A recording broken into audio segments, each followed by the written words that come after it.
At the beginning of the chapter, there was presented a couple of examples of people who were making claims that by learning a specific language, you could improve specific cognitive skills. For instance, one person suggested that if you learn French, you can develop your critical thinking.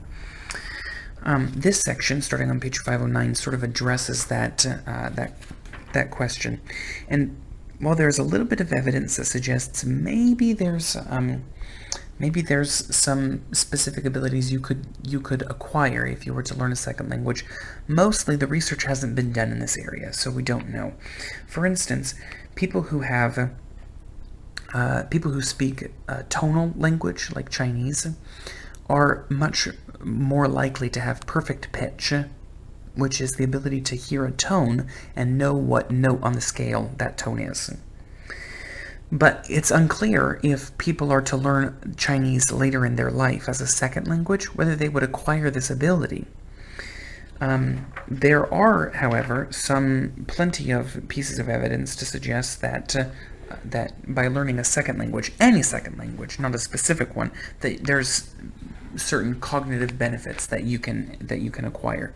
For instance, by learning a second language, you can have greater cognitive control. You can sort of stave off dementia. In older age, you won't have as rapid a cognitive decline. Children who are bilingual, who speak more than one language, will be better at spatial perception type tasks, and they're also more creative in their artistic tasks. But there are also there's also evidence to suggest that some things are poorer once you begin to learn another language. For instance, you have more interference in your vocabulary.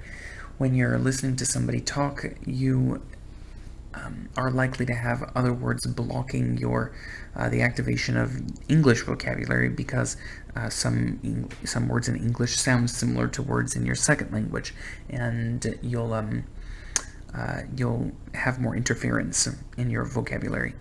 But another thing that's presented on page 511, if you see the figure there, you recall that people who speak Greek originally have a word for light blue and a word for dark blue.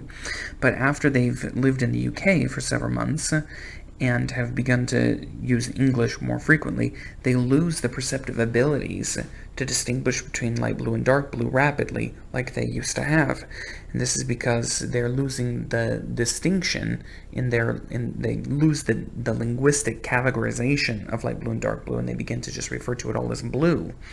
And so some of the perceptual differences can go away once you learn a second language. And that suggests, again, that the Whorfian effect is indeed due to accessing the linguistic components of the world, and not due to some permanent perceptual differences.